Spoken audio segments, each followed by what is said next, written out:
إخواني أخواتي متتبعي قناة أمريكا بالألوان، أهلا وسهلا بكم. في هذه الحلقة غادي نديرو جولة في المكان اللي بدات فيه مدينة نيويورك في الربع الأول من القرن 17، وغادي نزورو باخرة كيعود التاريخ ديالها ل 1885. هاد الماب أو الخريطة ديال هاد المكان اللي اسمه ساوث ستريت سيبور مكتوب فيها جميع أسماء المحلات والمطاعم الموجودة هنا. وهذا الشارع هو فولتون ستريت. هنا كانت كتتم المبادلات التجارية في بداية تأسيس نيويورك. هاد البنايات اللي كتشوفوا تقريبا كلها أصلية، يعني كانت من زمان وخلاوها كيف ما هي. ولا تذكرتوا في حلقة من الحلقات كنت هضرت على هاد الصخور اللي في الأرض والقصة ديالها كيفاش جات نيويورك، واللي كتسمى بلجيون بلوكس.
سنة 1625 وبالضبط في هذا المكان تبنى أول مرفأ في نيويورك كيربط بروكلين ومنهاتن، وبنوه الداتش في زمن السفن الشراعية. بنوا واحد هنا وواحد في الضفة المقابلة اللي هي بروكلين، ومن بعد سنوات طويلة سموا بجوجهم فولتون فيري نسبة إلى روبرت فولتون، أول مهندس أمريكي كيصمم السفن البخارية أو ستيم بوت. وهذا عبارة عن كيوسك كيتباعوا فيه التيكيت ديال ليبرتي آيلاند، الجزيرة اللي فيها تمثال الحرية. الثمن ديال التيكيت $31 بالنسبة للأدولت أو البالغين. وكيف ما غادي تلاحظوا في الفيديو كاينة مجموعة ديال الصور الفوتوغرافية الحقيقية واللوحات المرسومة، كل وحدة كتحكي جزء من تاريخ هذا المكان. بحال هذه مثلا صورة مرسومة ديال محل أو عربة كيتباع فيها الأويستر أو المحار، بحال الشكل ديال الوالدية في المغرب.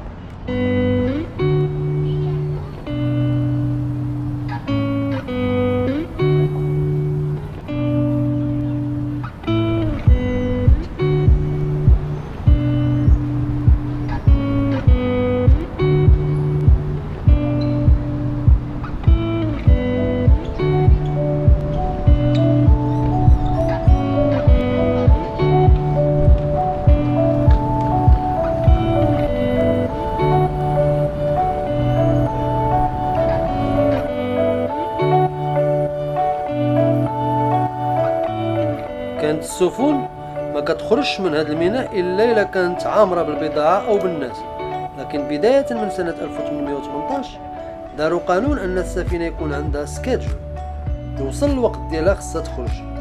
هذا ما جعل هذا الميناء يتطور بسرعه.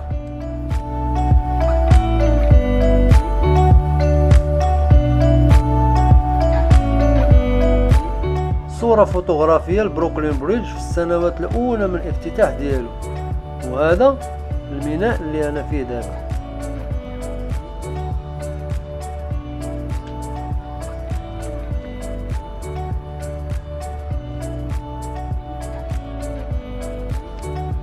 وهادو هما الغواصة اللي كانوا كينزلوا تحت الماء باش يصلحوا السفن إلا كانت محتاجة إصلاح، وهذه صورة فوتوغرافية حقيقية.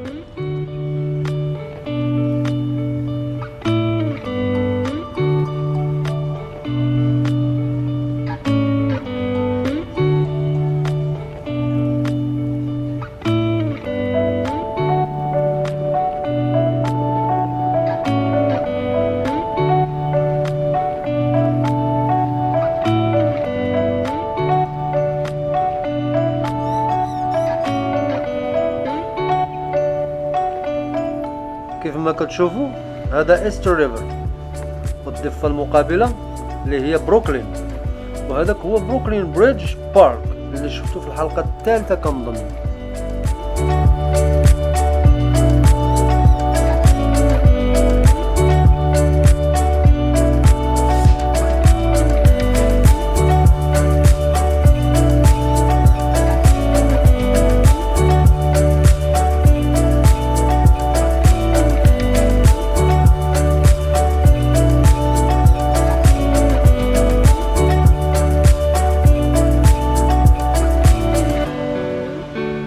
وهاد الصورة هذه ديال هاد المكان في الفترة اللي كان كيتبنى فيها بروكلين بريدج، يعني ما بين 1870 و 1883 كما كيظهر البريدج في طور البناء.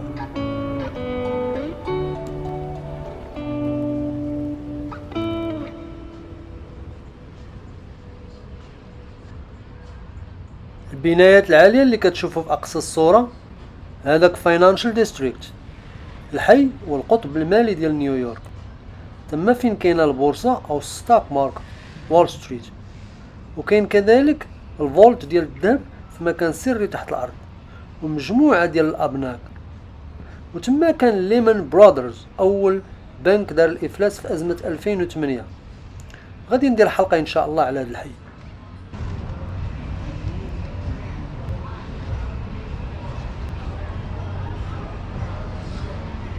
وهذه هي الباخرة المشهورة ويفر تري اللي غادي نطلع عليها ونكتشف اشنو فيها.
هذه لوحة مرسومة كتحدث على كيفاش أن الموانئ كان لها الدور الكبير في نقل البضائع والأشخاص، أغنياء فقراء مهاجرين.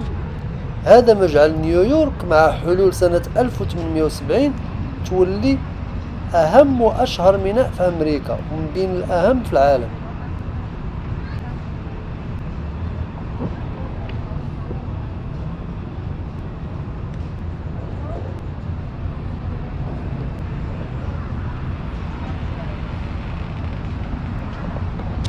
نيويورك سنترال الشركة اللي كانت كتقود القطارات في نيويورك، وكان البعض منهم كيشحن البضائع من هذا الميناء. هذا البايلوت هاوس اللي كيشبه الكيوسك من الآثار اللي بقات في هذا المكان.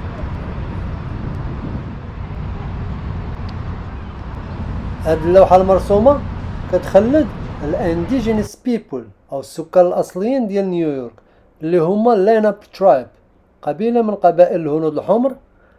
من بعد ما جا الرجل الأبيض أو الويثمان من أوروبا وبالضبط الداتش، بدات الهجرة هربا من الحروب والأوبئة من أوروبا. ومن بعد شراو الأراضي عند الهنود كيف ما مكتوب في هذه اللوحة، ولكن واش شراو أو خداوها صح الله أعلم.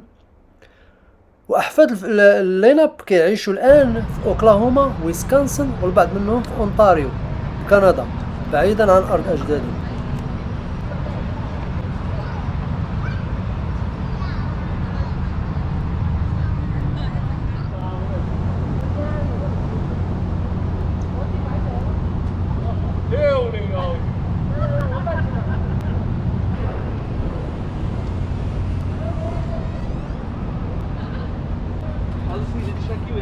Sure, yes.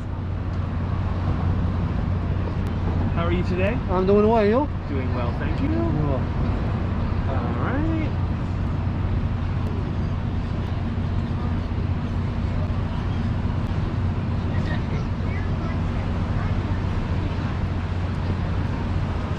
Okay. Can I get a name for you, please? Got it. And a zip code? 11209. Okay. All right. You are good to go. You can head Thank up you, whenever you're sir. ready. Thank Enjoy. you. Good. Good. How are you? دابا أنا طالع للباخرة ويفر تري اللي هي الآن عبارة عن متحف، وغادي نحكي لكم قصتها وكيفاش حتى رجعت لنفس المكان اللي بدات فيه سنة 1886 واللي هو هذا الميناء.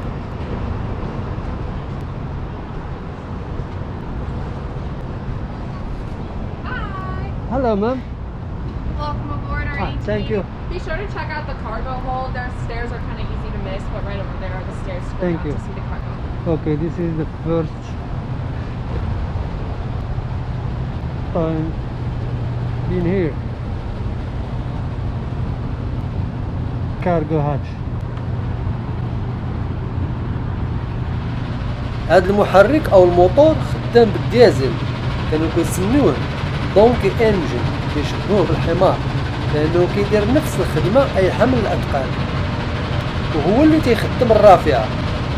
هذا الموتور ما كانش فاش يلاه صايبوا هذه الباخره، وانما تركب في الفتره اللي قضاتها في الارجنتين من بعد ما تعرضت لعاصفه بحريه في منطقه تعتبر اخطر منطقه فيها العواصف البحريه، واللي هي كيب هول جنوب الشيلي والارجنتين.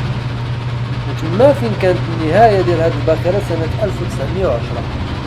هذا اللي كتشوفوه سميتو الجوت بالانجليزيه، كيتخرج من واحد النبته كتنبت في الاماكن الاستوائيه، كتصنع منه الحبال وقنان، وكانت من بين البضائع اللي كتنقلها هذه الباخره. ومن بعد ما تحولوها هما ليها الفلوتين وير هاوس، يعني مجازة فوق الماء، تم في احد الموانئ في الشيل لغايه سنه 1948 فين جروها البيونيس ايرس في الارجنتين، فين قضات 20 سنه اخرى كناقله للرمال ساند بار، وكانت هذيك هي الفتره اللي تركب فيها هذا الموتور.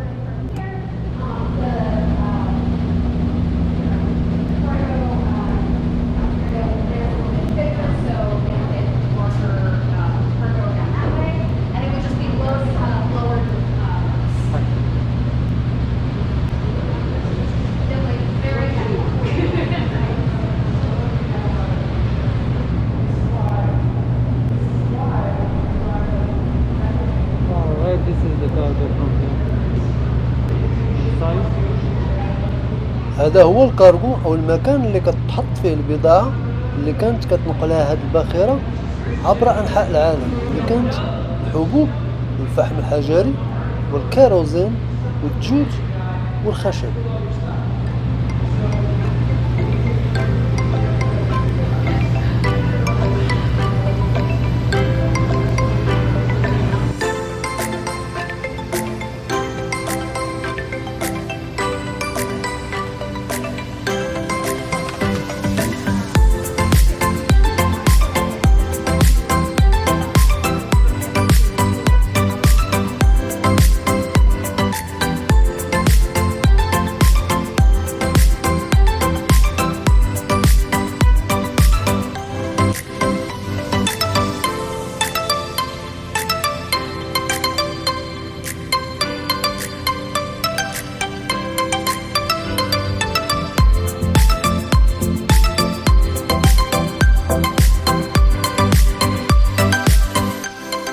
وهاد الوثيقة كتبين الطريق والموانئ اللي كانت كتمشي لهم ويفر تري اللي هما كندا وغرب الولايات المتحدة الأمريكية، أمريكا الجنوبية، الأرجنتين، الشيلي، البرازيل، وجنوب إفريقيا كيب تاون، أستراليا والهند، وأوروبا إيرلندا، ألمانيا، بلجيكا، إنجلترا.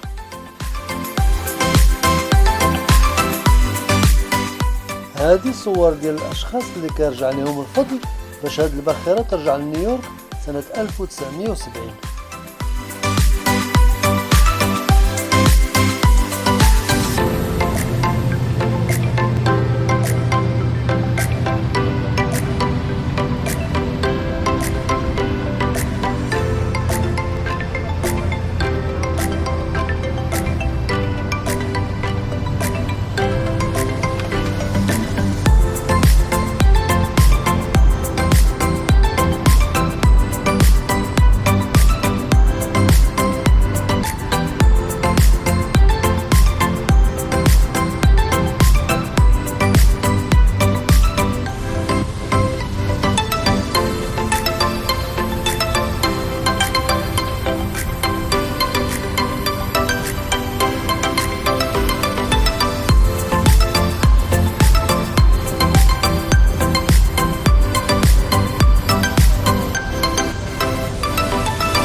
هنا الكيتشين، المطبخ او الكوزينة اللي كان طاقم هاد الباخرة كيطيب.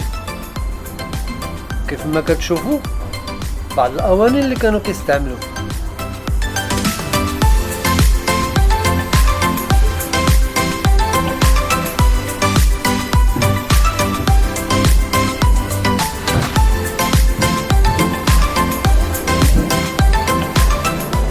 وهذا الفران ديال الفحم، كيدار الفحم لتحت كيطيبوه الفوق.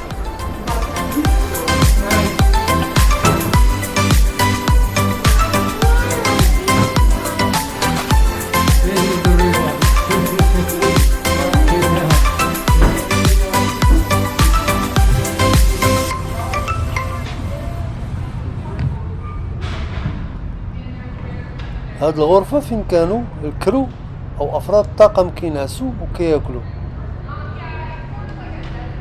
دي صور حقيقية للطاقم اللي كان كيخدم ويسافر مع هاد الباخرة.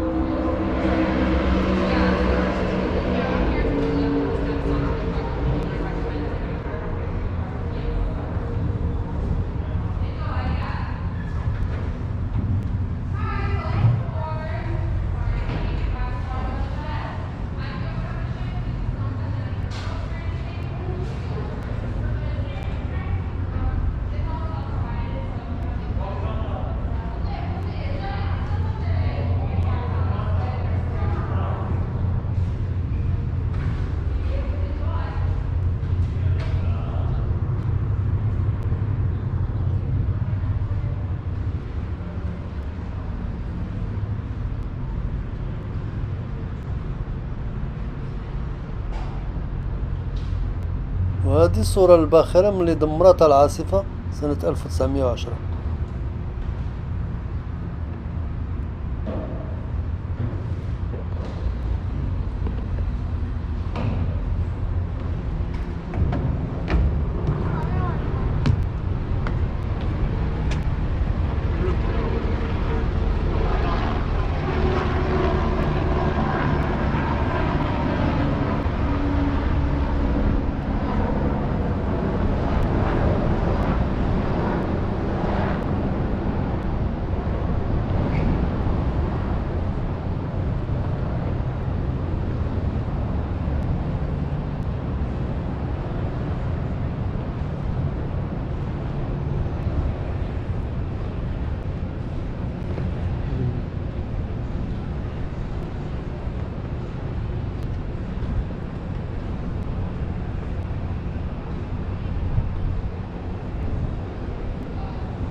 هاد الصورة كتقول ملي كتدخل الباخرة للميناء شكون اللي كيدير الفلوس؟ عمال الباخرة وصحاب الباخرة، الحمالة، الأبناك الفنادق، الحانات والمطاعم والتأمين. الشبكة ديال البيزنس في هذا الميناء اللي هو الساوث ستريت سيبور كبرات وتحولات للفاينانشال ديستريكت، الحي المالي ديال نيويورك، وهو فين كاينه البورصة، والأضخم في العالم، قيمة كتقدر ب30 تريليون دولار.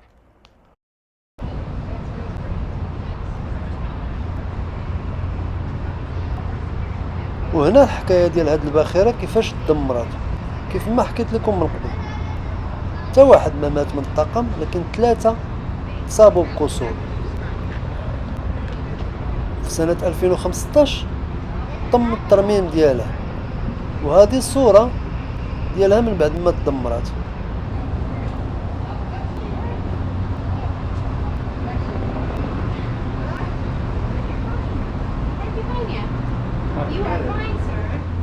هنا المقر ديال القبطان جورج سبيرز، كان كيعيش هنا هو والعائلة ديالو في هاد الباخرة، وألف كتاب سماه An Ocean Wonder كيحكي فيه المغامرات ديالو في كيب هورن.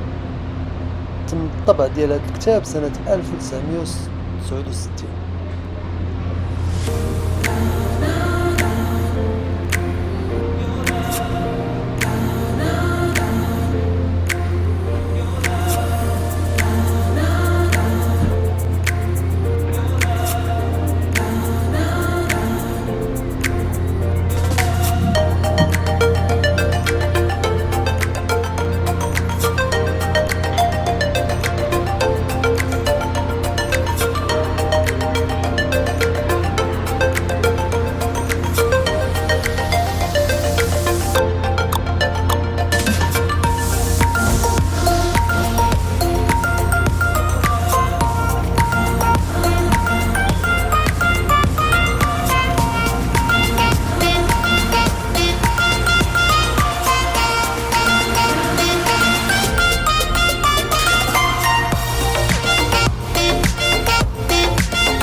وهذه بعض أدوات الملاحة آنذاك لمعرفة خطوط الطول والعرض في المحيطات وتوجيه الباخرة في الاتجاه الصحيح.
وهذا سطح الباخرة.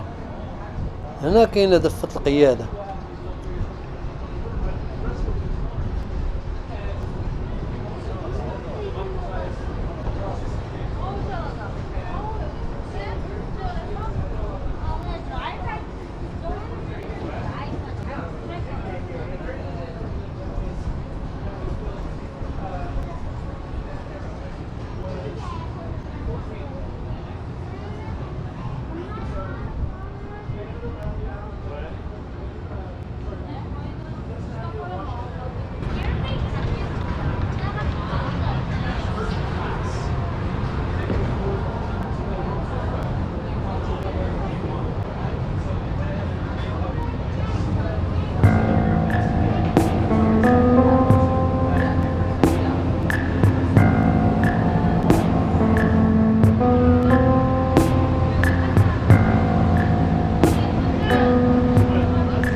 هنا كيسالي هذا الفيديو ديال اليوم.